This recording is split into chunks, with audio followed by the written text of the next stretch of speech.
that time when I was trying to quit, I was drinking about 3 bottles of wine every single day.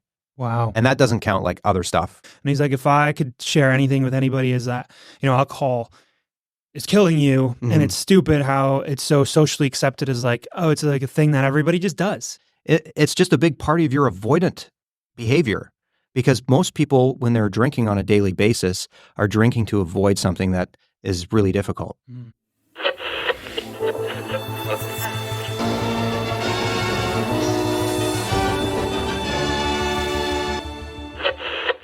So welcome. This is live from Langley BC, the #1 podcast in Langley, where we talk about all the Langley events and businesses with local Langley residents. Today, we have a longtime Langley resident and business owner, founder of Valiant insurance brokers, but also a part-time writer, responsible for a number of books, novels, and movie scripts. Going to get into those. Welcome, Jonathan Luiten. Thanks, Dan. No worries. Happy to be here. Yes. Covered in food. Yeah. Well, that's the best part. We're going to start a little bit different route today because we don't want this food to go bad. Yeah. And we're going to dig into this. So this is actually from the Sidebar. It's a new restaurant bar that just opened up at the Latimer Village development by Vesta on 84th and 200th, right next to Blacksmith Bakery. Nice. Really good vibe in there. Definitely want to go there, grab some happy hour drinks. I think I might go there tonight, actually. It's actually really nice. Yeah. And then so we got a couple shareables, just like, tacos, and then this unique little yam with avocado. So that's I like yam on its own. Yeah. But when you put avocado and feta on there. Is that's like a tempura then? It's Yeah. like a chip. It's like it's like a yam chip with avocado and franks on there. If they had panko fried that yam fry, I would be in heaven. My soul would have left my body. It was really good. Uh-huh. It kind of gives me it's half the sushi, because usually when you get sushi and you get like a yam roll or whatever, there's avocado yam. Yeah, that's the problem with sushi sometimes, though, is that they cover up all the good stuff with rice. We didn't get you an extra napkin. That's okay. I'm wearing dirty jeans today. Oh, there you go. I always go with the sock wipe. Yeah. Does he carry his own handkerchief around? No, that's just a dirty sock. There you go. Oh boy. So we're gonna get into a few things today. That sounds great. You are a Langley local for some time now, but you're also a business owner out of Fort Langley. Maybe how about this? While I dig into this and then I tell you all about it, why don't you maybe share a little bit about yourself so anybody absolutely. Watching Sounds good. Get a good handle on that. Well, while I watch you put that looks delicious. So yeah, moved to Langley when I was just a kid. I did all my growing up here. Just like everybody else in Langley, we used to sneak into Newlands and find golf balls and sell them at the roadside to people who would feel bad for you. Oh, look at that wet, hungry child. We'll buy golf balls from him so he can afford some food. And then we would go to Porter's and buy all sorts of candy. And so that was my childhood. It was a lot of fun. That's hilarious. Before there were rules and you could trespass on other people's property without getting shot. These tacos are unreal. Mine's all soggy now, but that's the best. Still tastes good. That's the best because it has a mix of, it has pineapple in there. What is that fruit? Is that pineapple? Mandarin. It's not pineapple. It's a mandarin. Orange? Yeah. I don't know what it is. It was yellow, so I thought it was pineapple. But the sweetness mixed with, then they have some sauce and the feta. Chicken and avocado in there. So good. Oh, there's avocado in there, of course. So good. Check out Sidebar if I haven't already said that in this clip. I think they put up some barriers there now. They did now. You can't swim underneath underneath 48th. You used to be able to go underneath the culvert. No way. We would do that. We would just sit in a tire tube or a floaty, and we would just go underneath if it was a little high, or we just wade under and then we would be on that one hole there right by the road. Yeah, that's a dangerous hole. I've played that. I've shanked some balls from that tee box. Yeah. And now before I just got into golf maybe 2 years ago. But before that, I drive through that nothing's going to ever happen to me. I know. And I've had my car hit a couple of times. Okay. Yeah. Luckily I haven't, but now now knowing what happens at that tee box most of the time, being responsible for it for some reason, people just give her. And I mean, I'm one of them. Now I know, okay, well, have an eye out for flying objects because anything can happen. I've seen golf clubs, but mostly golf balls. I mean, every once in a Wow. while, someone gets really ripped off, and there goes the golf club or the head. Oh, wow. Yeah. But anyway, yeah. So I grew up around Murrayville primarily, and went to school, and I worked in Langley for a long time. Grew up working for Westland Insurance, Oh. which is now one of the largest insurance brokers in the country. And my dad was a part owner there, and I started when I was 12 cleaning toilets for him at one of the offices. And when I finished high school, he said to me, "You know, son, you're gonna want to like get a girlfriend and get a car and take her out on dates and be able to buy her dinner." And I was like, "Whoa, what is he talking about?" I'm like 16 years old. And he was like, "Well, and I'm not going to pay for it. So you're going to need a better job than working in a greenhouse." And I was like, "Okay, fine." Because at the time I wanted to be an English professor. I wanted to go to school for English literature, and I wanted to teach deconstructing texts and things like that. And I wanted to go to Oxford, and I had all these big plans. And anyway, he was like, "That's not how you make money." So I was kind of coerced gently and wonderfully by my father to get into insurance. So I applied You at started Westland. that age? Yeah, 16, 17. Oh, wow. Right out of high school, I got a job working at Westland, and they had me as a floater. So I started off working auto plan for like ICBC insurance for like all the different branches throughout the Lower Mainland. And at the time, they had about 12, 13 locations. So one day I'd be in North Van, the other day I'd be in Gibsons, the next day I'd be in like Nanaimo, the next day I'd be in Abbotsford, and then or Langley. And then that was during the summer. And then during the fall, I went to university at Trinity for an English literature degree. I worked weekends in insurance. And then about halfway through my English literature adventure, I took a good look around the room of these people that I wanted to teach one day. And I couldn't stand them. I was looking at you all dressing like Jesus, and you all think you know more than the teacher. I can't handle that. So I just decided to finish my degree, but stay in insurance because I was good at that. And I was moving my way up, and people recognized the hard work. And I was like, well, okay, I could have my school debt paid off and a car and a place to live. And that's what I did. I had it all paid off and was debt free by the time I was 21, 22. Mm-hmm. Yeah, So- Trinity's expensive. I actually was going to go there. Oh, yeah. And I had a half scholarship, and it still was way too much. Yeah. And I didn't want to go into that much debt. It was I had to do 2.5 years at 𝐿𝐴𝐻𝐴𝐿 first, and then I did my last 2 years at Trinity. Because at the time, this was like 96, 97, 98, part of 99, college at 𝐿𝐴𝐻𝐴𝐿, they couldn't give you a degree for anything yet. Oh, wow. You could only do your first 2 years or up to 60 credits or whatever it was. So, and then you had to transfer somewhere else. And my grades were not that good to get into anywhere else. So I had to, it was between Trinity Western and SFU. And I was like, well, Trinity's a lot closer. So it was a good move for me. But anyway, I stayed in insurance, and throughout my career at Westland, I devised a number of programs, got my own book of business. I traveled all over the province, met some amazing people who are still clients of mine today.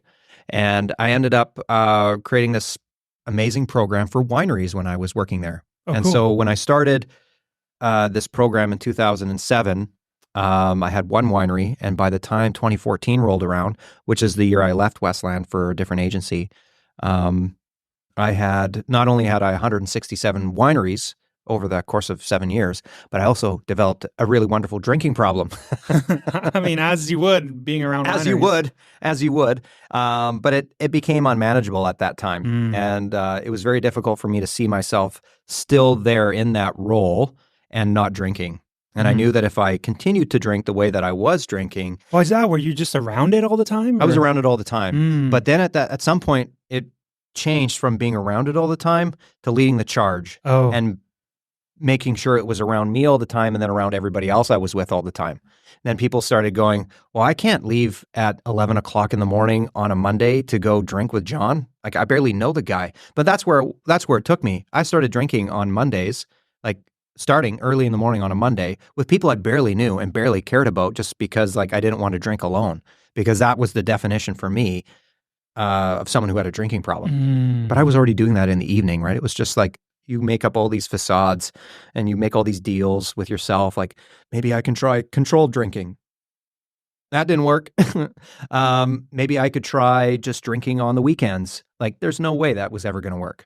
So like all of these rules and all these things I tried putting into place It never worked. Wow. And so from 2014 to 2015, I tried all these different tricks and all these different ways to quit drinking because I knew at that point I had a problem because I couldn't stop. You don't know you have a problem until you try stopping, right? So when during that year, I was like, well, what am I going to do in the evening when the liquor stores are still open? Because I was great at throwing myself a pity party, and my ex-wife and my wife at the time would be like, just go get a drink. Like, I can't handle you right now. Like, grown man cries on the couch about nothing. Mm-hmm. So I was like, okay, cool. That's how I would manipulate the situation so that I could get what I really wanted. And I just kept failing, right? So like every 2-3 months. What I didn't understand was the science behind quitting drinking at the time. Mm-hmm. Like there's a biological thing that happens in your body, in your brain, when you quit whatever crutch it is that you have. Your body creates, I was going to say melatonin. Dopamine? No, dopamine, right? On a regular basis when you have the thing that you love to, avoid life with. Mm-hmm. And so that for me, that was alcohol. For some people, it's sex. Some people, it's drugs. Some people, it's Lego. It's whatever kind of trips that switch in your brain. And so I ended up leaning really heavily into alcohol. At that time, when I was trying to quit, I was drinking about 3 bottles of wine every single day. Wow. And that doesn't count like other stuff that I was drinking in the evening. That was just like your bed. base. That was my base. Everything else is like, okay. That's right. 11 o'clock rolled around. I found some loser to go have a bottle of red wine with. And if any of those people are listening to this, I apologize for the word loser, because at the time, everybody to me was a loser because I was the only one who mattered at the time. Right? Interesting. Yeah. So it was very egocentric at the time, which is wild because I don't live my life like that anymore. The drinking like addiction, and I don't know, you probably know about this. You researched it a ton, but right, my girlfriend, my fiance, she's a nurse. Mm-hmm. And so she actually brought up to me one time that if you have an alcohol problem, it's not even just like a mental addiction. It's actually a physical addiction. Like your body can't operate without alcohol because it starts utilizing alcohol. The cells in your body on a cellular level start operating on alcohol rather than water. Yeah. So it'd rather actually you take more alcohol than water. And so your organs shut down, which is actually a way worse withdrawal than even drugs. Absolutely. And I've been sober now for 8 years and my body still has some issues. Like I still have I have high cholesterol now, and that's primarily because my liver is like, your liver is the only organ in your body that can repair itself. So that's why people go on cleanses or they stop drinking for a year, or they stop drinking for a short period of time, which is great. And if you can do that, fill your boots. But for those who can't, like the liver is the first thing to go. And so I find now that, my doctor said like, yeah, if you had never had a drinking problem, you probably wouldn't have high cholesterol right now. Right. And you wouldn't have to take these meds and you wouldn't have to change your diet and you wouldn't have to do this, that, and the other thing. So anyway, when I finally quit, it didn't stick for me until about 1.5 years into that finding out quitting journey. And every time I would fail during that 1.5 years, my relapse would kick me back into drinking even harder. So it became even worse. And I would black out earlier and I would end up in places I never would go sober. And it was wild. And for some odd reason, I was cursed with the ability to remember most of what happened. So, which is okay because actually it's a curse, but it's a blessing. Better, yeah. Because then at least you you can't use that as an excuse. That's right. I hear that a lot, and I just forgot about what I did. Yeah, I don't remember what happened. But if you can have that hanging over your head, essentially, because you need those reasons to quit. That's right. You don't just wake up one day and say you're quitting. You need reasons stacking up, hitting rock bottom, so to speak. Well, and everybody's rock bottom looks a little different. Yeah. For me, it didn't involve like a brown paper bag and losing my job. I was a very high functioning alcoholic. Mm-hmm. So at the time I was still doing great things at a different agency. I was paid really well. I had mortgage and 2 cars and a blah, blah, blah. Wow. The list goes on of all that crap, right? What did you find yourself like doing a lot of the time to battle the urges, or even let's say you did slip away, like what brought you back? Writing. So when I was a kid, I had written a fantasy novel, and then during university, I'd written a couple of movies, and then I had also was also a musician, so I was always playing music and being in bands, and I grew up playing in some kind of a band my whole life. Oh, cool. Right, so guitar and writing the music and playing the songs and performing and getting a band together, that was always a big part of my life. But when I started working at a corporate level and drinking and doing the whining and dining and like it's 5 o'clock somewhere, starting doing all that. Like name it, I would say it. Put it on a farm sign, like that. I was living that lifestyle, right? Anyway, it wasn't until I actually started, hanging out with other people who were also sober that I was able to create a community around me that, supported what I really wanted to do. And so when I decided on July 29th, 2015, that was the last day I had a drink, that I just threw everything away, everything. What happened that day? I was just standing in the kitchen. It was 11 o'clock in the morning. Like I didn't have that kind of like God shot, what they call in some of these recovery programs a God shot. I didn't have anything like that. I was just standing in the kitchen. It was 11 o'clock in the morning and I was pouring myself a glass of red wine. It was a Duckhorn. It was 11 o'clock and my kids were outside playing. I have 3 kids and they were much younger then. But I just remember what a loser. And I should be out there watching them or playing with them, riding a bike with them. What am I doing in here on a beautiful summer's day, pouring myself a glass of red wine on a Saturday, like whatever day that was? It was stupid. And I felt like it was at the end of like all of that trying to quit. And I was like, I'm done. I'm just done. And I poured it all down the drain. I smashed every wine glass. And I know some people's heart breaks every time I say that, but really it's just a receptacle in which I poured my poison. Who cares what it was, right? It's a glass. You can recycle it. Big deal. So I just threw it all away. Bottles of wine that were hundreds of dollars, I just poured down the drain. I could have given them to somebody I loved, but at the same time, it was just, I saw it finally for what it was. It was a poison to me. And I just I couldn't have it in the house anymore. I mean, it's one of those things that's socially accepted. Funny that we have this, this podcast now. Yeah. But it's October. Yeah. And obviously I don't know, I'm in this mindset right now where I'm improving in all facets of life and I have these crutches. Yeah. And I'm slowly knocking them off. Mm-hmm. So for example, got really heavy into vaping, knocked that off like a month ago. Oh, good for you. Now this month it's like, okay, it's sober October. I'm going to use it. For me, my excuse is I'm going to use it because, hey, November, December comes around. We're going to be drinking a lot. Yeah. Let's clear the liver a bit. Yeah. But it's like, as I'm getting into it, happened with vaping. It was originally supposed to be for a month. See, like, hey, I can quit. Prove to myself I can quit. But it's like, now I'm starting to see like, life's going way better. I don't need it. I don't crave it, even in the social settings. Yeah. Right. For any of those crutches, there's always that trigger, like you said, that makes you want to have it. Yeah. And I'm noticing that's slowly fading. Yeah. Not to say that I probably won't go back into it, but I have so many tools that I've developed over the last year. Yeah. One of them is the rule of 2. Like just because you fail one day doesn't mean you have to fail the next day. So That's right. use that, and you're gonna have that down day. But a lot of people take that down day and say, "Oh, whatever, I lost the challenge. Now I can go back to my old ways." Yeah, you can use that as like, "Oh, Kate, you did it." Like, hey, now it's like, don't use that as an excuse to keep going. Like that's it. That's it. Stop doing that, and have that mentality that you're never going to do it again. Yeah, so it definitely changes your perspective, your mindset, absolutely, all that. Yeah, and I think the biggest challenge is making a part of your everyday, because we get into habits. Yeah, right, and alcohol becomes a habit, just like anything else. But I think a lot of people aren't given the ability to become self-aware when they start drinking or start experimenting with it. Obviously, that happens when you're quite young, and your ability to be self-aware is nil. Until you're at least, I don't know.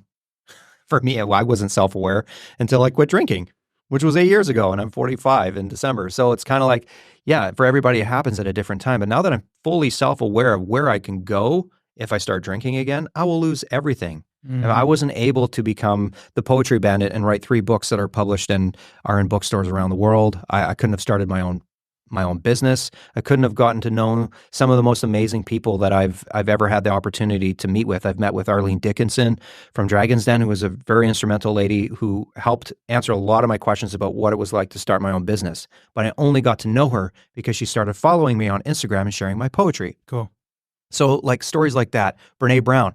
I mean, I'm one of the few people who have had the pleasure of speaking with her through Instagram. We've also shared a poem of mine about vulnerability. So and people will go, well, I really I really want to have this alcohol. It's a really big part of my life. But really, is it? It's just a big part of your avoidant behavior.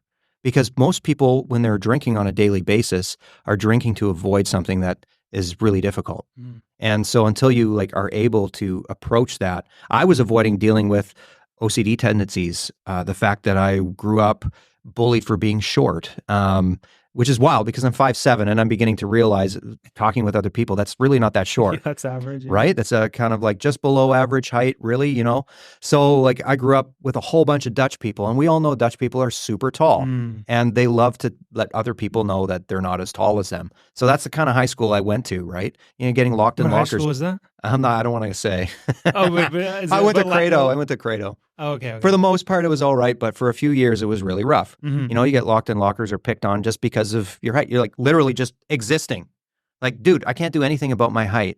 High school's so messed up, man. Like, it is. Yeah. I think it was just the last podcast we were talking about high school too, and how insignificant of a period of time it is in your life, like lengthwise. Yeah. Right. But it shapes so many people. Some people, like, it's sad. Like, I have friends who decide to end their life. Yeah. I have my oldest kid is in grade 12 now, and the whole high school experience has been one piece of crap after another. Yeah. And, it's other kids, or it's just anxiety. It's, it's not so much the teachers, but just the place and the people. And like, I don't know if social media has a lot to do with it, but my high school experience kind of sucked, and we didn't have anything. Yeah. Right? No, it's an atmosphere thing. I mean, it comes down to fitting in, all that. Hormones. And it's like, it's one of those things that you when you get out of it, though, you realize how, like, wow, like these kids who were bullying you, because I had the same experience. I was one of the only, I guess,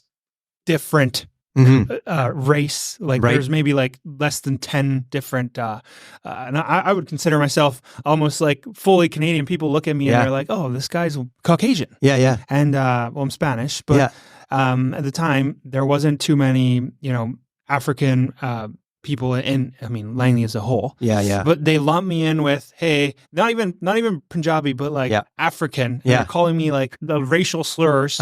And I'm like, what? Like, you're so ignorant. Yeah. And then come to find out after high school, you see the way they're heading, and you kind of learn about their family and their situation. You're like, damn, like, some crazy stuff must have happened to them at home. Absolutely. And you know they're projecting what's happening in their own lives onto you, right? And it's hard to tell my oldest that that's what's happening to someone else, and it really has nothing to do with you. It's all their problem. But in the moment, all they have is their anxiety to sort of guide them along, and like, this is an unsafe place for me to be in, and that sucks. It really sucks, and it sucks when it happens to your kid. Yeah. But my experiences, I guess, always kind of lead me to being able to help someone else, and I'm finding that's like helping my own kids get through life. So we have a healthy, I wouldn't say a healthy fear. Fear is the wrong word, but an awareness of what alcohol does. Yeah. So all my kids are very much like anti-alcohol. I think probably my oldest has tried it here and there, but I don't think it does anything for them, or else we'd be in a completely different situation. But I think, for anybody, I think anybody can have a problem with alcohol. That's what I've learned over the years, is like, because of the way it's made and the way that it affects the human body, I think anybody under the wrong or right circumstances, however you want to word that, can fall victim to becoming addicted to alcohol. It's so controversial. Yeah. It's so, because like, we'll say that alcohol's poison to everyone. Yeah. And people get defensive over it. Oh, yeah. Like, oh, I only have it like once a month. And I'm one of those people too. I'll have it once a month, twice a month, but it's literally poisoning you. I had a friend who beat cancer in high school, and he lived his life to the fullest, like growing up. And now actually this last year is when he passed away. And this whole time he was, elevating his lifestyle in the sense of experiences, but he also kind of continued the alcohol journey, and he almost like blamed it on that. Having, he was big on energy drinks. So that, you never know what's in that, but alcohol was another major one. And he was talking about like I was at his house like maybe 2 weeks before he passed. He's like, I'm stupid. Like, I literally just beat this disease that most people don't have a chance to beat, and I'm in here continuing to poison myself. And he's like, if I could share anything with anybody, is that, alcohol is killing you, and it's stupid how it's so socially accepted as like, oh, it's like a thing that everybody just does. Yeah. And like, it's hard to get out of that, rut. Like Yeah, you're I think the saying? government changed their rules on what daily, like what's healthy and what's not I in think terms of what drinking. they tightened it a bit. They said if it's like 4 drinks in a week or something Yeah. like that, that's technically a problem. Yeah. But I mean, that's not And a lot of going to people change people's minds. No, I know it's not. I know, and you can put. I mean, people still smoke, and you can put like. Oh yeah. You literally could put a picture of a zombie. Like, this is what's going to happen to you if you smoke, right? You could put that on a package of cigarettes, and people will be like, "Not me." You know, my grandfather smoked till he was 98, and he died of getting hit by a car. You know, like he was just fine, and it was just like, well, those kinds of like stories are plentiful, especially with alcohol as well. Yeah. So, but I think it affects everybody differently. Yeah. And what I say to my kids is like, there's evidence in the family tree that if you start this journey, it could go very poorly for you. And so why bother? Why ruin your life? Like, if you at this stage with education and self-awareness know that it could be a problem for you, why bother starting? Mm-hmm. Right? And so my kids have been pretty on the ball, and I just I'm proud of them. And it's just something you have to continually bring up in conversation. Mm-hmm. And I think that's so true. Yeah. It's like playing Russian roulette, right? Like you could click no bullet, but that doesn't mean like the next time it's going to be different. Yeah. Yeah. Or that like you could have gotten the bullet. Yeah. And that was it. Yeah. So yeah, no, you're right though. It does definitely affect people differently. I think I also don't have like a super addictive personality. That's why I'm able to start and stop anytime. But then there's people self-awareness is key, right? Yeah. Like, if you know that you can have a couple of drinks in a week, or you can have one a day and it doesn't bother you, and you don't have a hankering to, pass out and drink all night long. Like, that was my thing. I couldn't shut it off. And I never grew up that way. Like, my parents never had booze in the house. We just weren't rich people. Mm-hmm. And so, drinking just wasn't a part of growing up for me. I didn't have friends that drank. I never went to parties, never smoked, never did drugs. I was a pretty vanilla guy when it came right down to it. And, but when I was able to provide alcohol for myself and I was in that industry, it was very easy for me to get carried away. But it's like, it's on the family, on both sides of the family. People have problems saying no. Mm-hmm. And I would say like, okay, well, I'm not going to drink on Mondays, Tuesdays, and Wednesdays.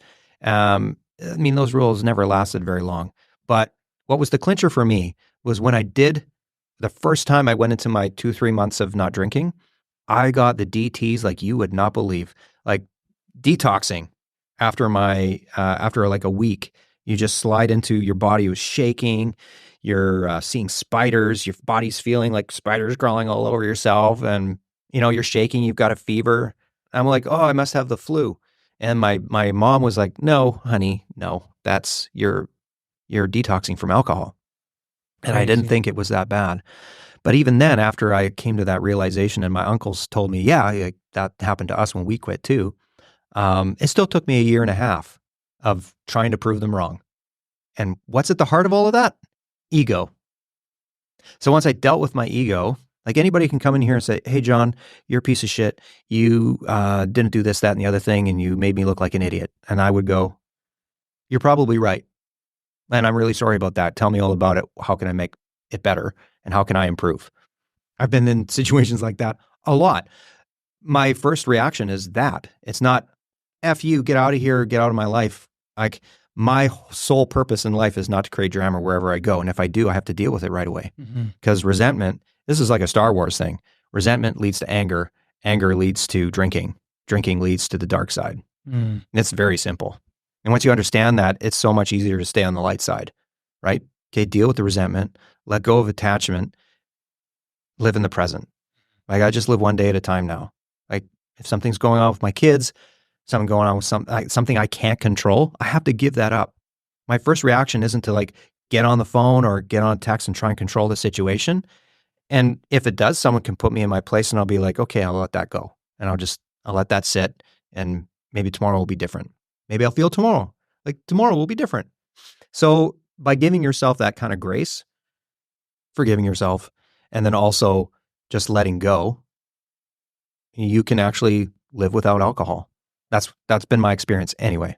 So are these some of these tools that you're saying about literally, like dealing with resentment, all that? Is that something you developed over time, or did you learn that from someone? Were you in a group or read something? Or? Yeah, I was in a group. I have a pretty solid group of sober guys, and we do we go through like a series of steps, and people roll their eyes whenever I say this, but you have to understand that people who have a problem with alcohol have no rules and no boundaries when they're drinking.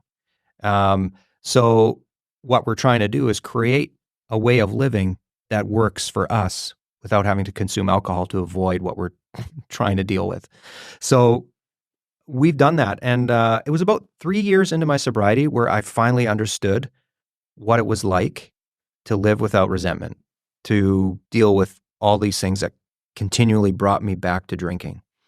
And it wasn't until then that I actually looked at my marriage and I went, I actually don't think this serves me anymore.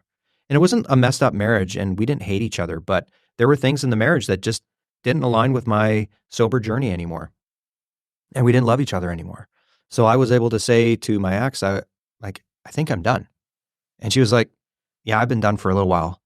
I just kind of been waiting for you to be done. And I was like, wow, thanks for taking one for the team. It's like literally one of the first things I said to her was like, wow, you could have left at any time and you didn't. So like, and I lived with that guilt for a little while.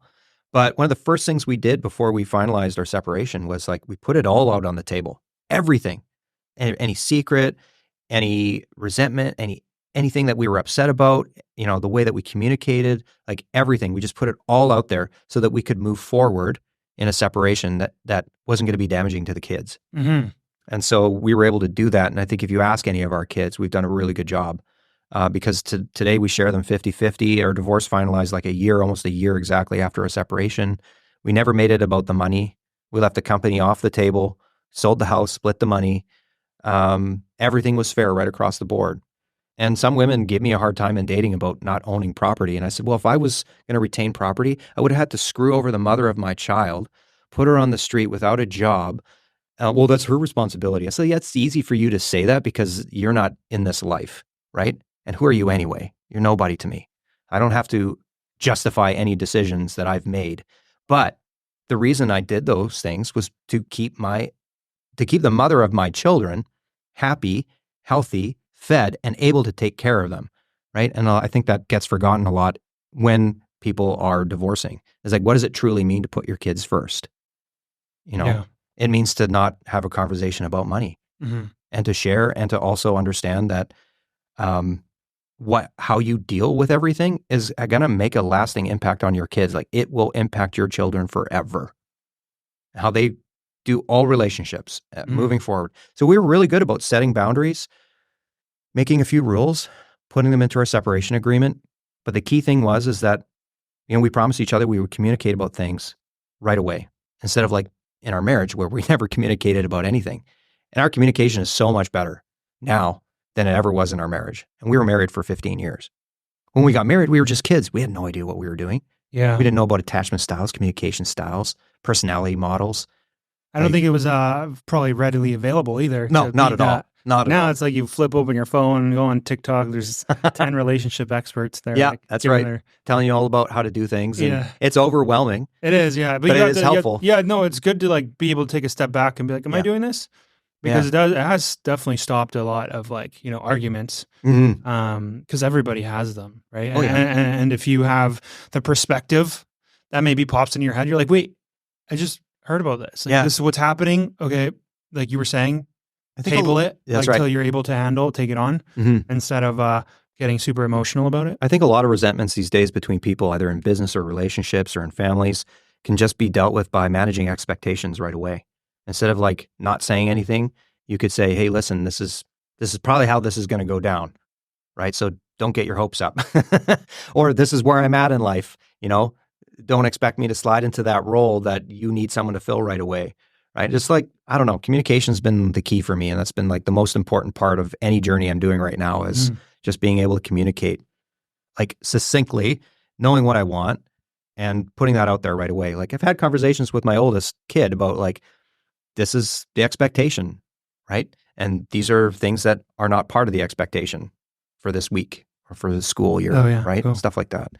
So, there's no surprises when they want to change things and you go, well, this is not what we talked about, but this is. So this is where I can meet you. right? Do you think that carries over into like your business that you're running? Oh yeah, absolutely. Did you notice a difference once? First of all, did you notice a difference once you did sober up, or were you always? You said you were high functioning.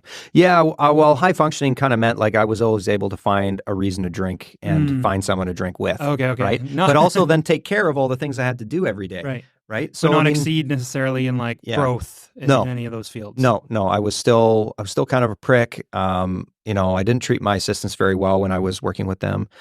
I just found like now in business, and running Valiant now for the last 5 years, successfully, we have now I think we've got about 500 clients, and we started from scratch. I started from zero. Didn't take any business with me from my last agency, just started from scratch. And so, I think today, the greatest tool that I have in my toolbox is being able to sit there and understand someone else's perspective and provide them with a solution that meets their expectations, because I'm managing their expectations from the get-go. I'm not saying I can give you the cheapest thing right away. I'm not saying I can solve this problem for you if it sounds like a difficult one to solve. I'm saying things like, I will do my best, and I'll always make sure that you understand what's going on throughout the whole process. And that's the one thing I carried into Valiant, was like giving people knowledge through an integritous way. Bringing integrity and expertise to the front line is huge for me. And that just happens with treating your client like they're your equal. A lot of people in our industry, in general insurance, don't educate people on what's going on in the market, why insurance companies are doing things the way they're doing. Why are the rates increasing? Like, they just get the rate increase and they're told that's how it is. Why are rates increasing? Well, right now what we're finding is we're in a hard market. So insurance companies have we've been in a hard market now for about 4 to 5 years, and the cycle is changing.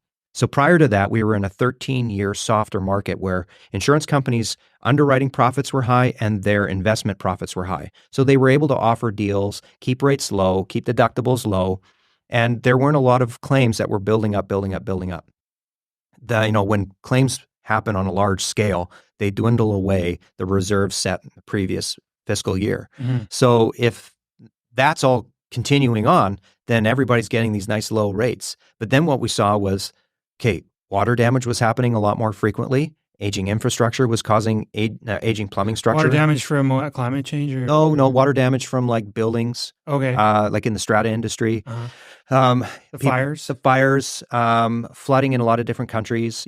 Insurance is a pool. This is like international. Not okay. Yeah. So like insurance is a pool. People always forget that. They go, well, why is my rate going up? Who cares about what happens in Europe? Well, I mean, everybody buys reinsurance. Like every insurance company here in Canada and the United States, what they do is they take their total amount of risk and they offload it to a reinsurance company or a group of reinsurance companies in Europe. Those reinsurance companies insure the rest of the world as well.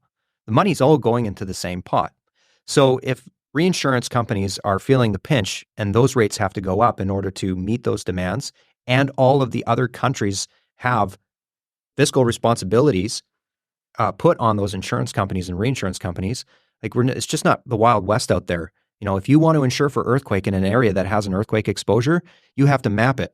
You have to map it by postal code. You have to make sure that you're tracking how much insurance you're selling in these postal codes. And then you have to be able to say to the government, we have enough money for this, and we're collecting enough deductible for this. And if we're not, then the government comes by and slaps your wrist and says you can't sell earthquake for the rest of the year until your reinsurance contracts are up.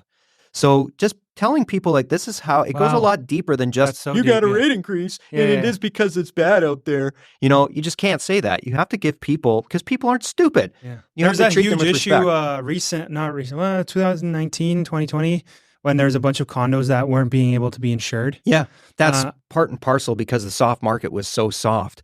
Insurance brokers were selling strata insurance for 5, 6, 7 cents on per $100 worth of coverage. That's really cheap. Yeah. The book rate for those stratas is about 20 to 30 cents per $100 worth of coverage. But they had these programs and the rate was super low because everybody was competing. And that's what happens, right? Competition is good for the consumer. But in this case, insurance companies finally went, we're done. This is way too low. We can't keep doing this because we're not making any money. And we can't keep doing, we just can't do it. So a lot of them left. They said, we're not on your strata program anymore. We're taking 50% off of $1 billion worth of asset coverage. We're done. And so those brokers had to replace that insurance company or companies with other ones.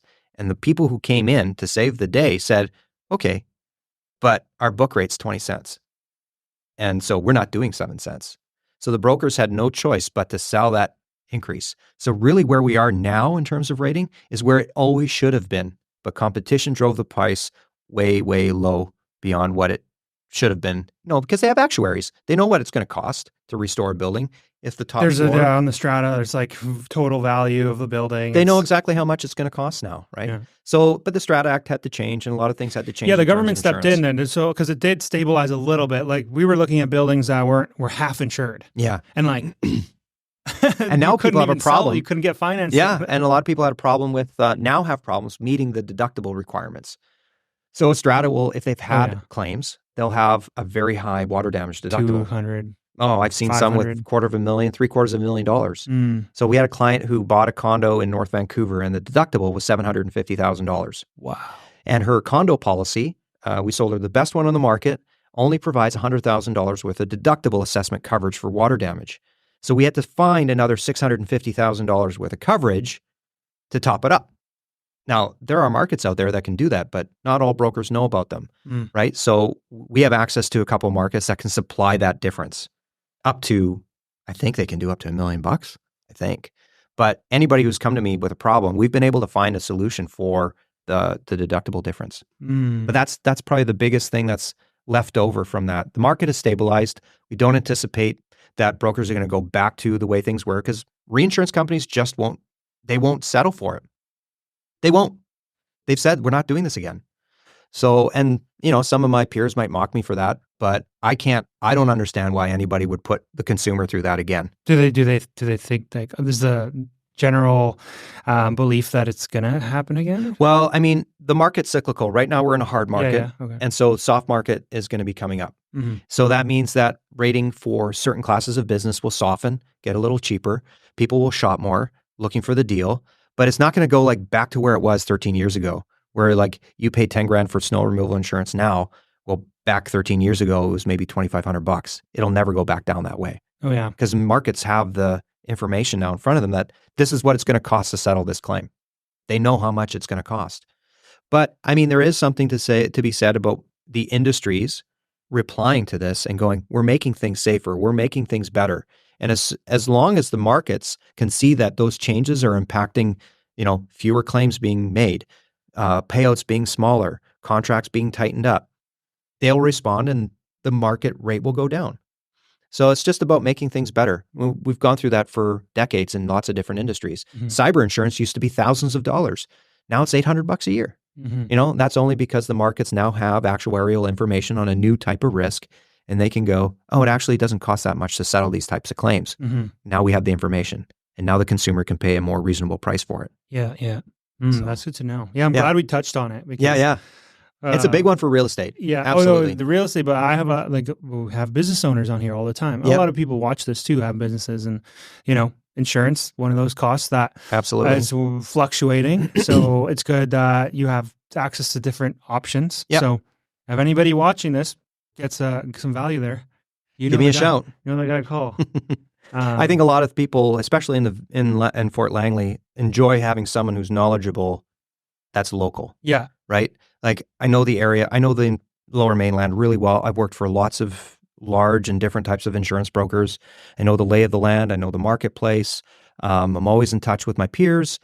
But then if you can bring that and you can say, well, and I invest where you invest, and I'm happy to support what you support. And so, people would go, well, the next guy's maybe $1,000 higher, or you're $1,000 higher than the next guy, but I really like the cut of your jib, kid.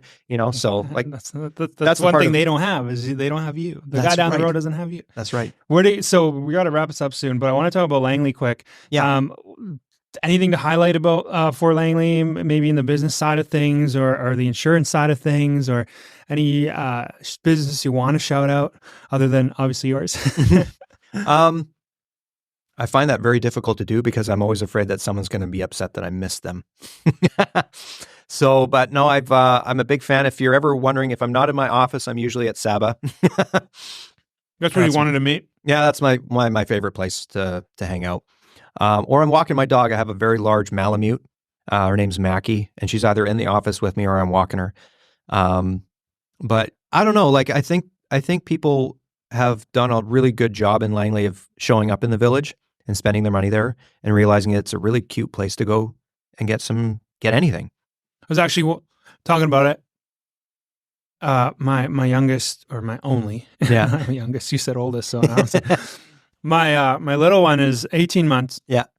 And we just kind of started dabbling with like watching movies with her here and there. Yeah. And she loves animals, right? Yeah. We have a dog too. But Air Bud is a fun one. Yeah. Because it's like sports, trying to get her to like sports, Yeah. but also there's dogs in there. Yeah. And Fort Langley is plastered over, and I've watched Air Bud was one of my favorite movies growing up, but Air Bud is plastered all over Fort Langley. That's right. Fort Langley's plastered all over Air Bud. And pretty much every scene outside of maybe in the house or in like the sports field. It's wild because like you're like the third person I've talked to that has made that comment. Like Air Bud was such an impactful movie for me because like I was literally like living in the space or visiting the space that it was shot in when I was a kid. And I thought like, I'm in the Air Bud movie. I saw it being shot. Yeah. When we first moved to Canada in about 2000, we went to Fort Langley. Yeah. It was maybe 2000, 2001. But I remember going to the field next to the graveyard, and I remember there being a bunch of like banners and dogs, and then you couldn't cross this fence. And my parents were like, "Oh, they're shooting a movie here." Yeah. And then Air Bud comes out, and we see like the building, the town hall, and I'm like, because that came out, the first one was like 97, then 2001, then 2003 or 5, and they made like 20 of those. Oh, there was tons, and like I was like, I was there, Yeah. literally for this blockbuster movie. Yeah. And I'm showing my little, I'm like, hey, one day they'll make a movie about me. Shot in Fort Langley. We're gonna be in Fort Langley. Yeah, no, that's funny. I'm glad we touched on that because you're in Fort Langley.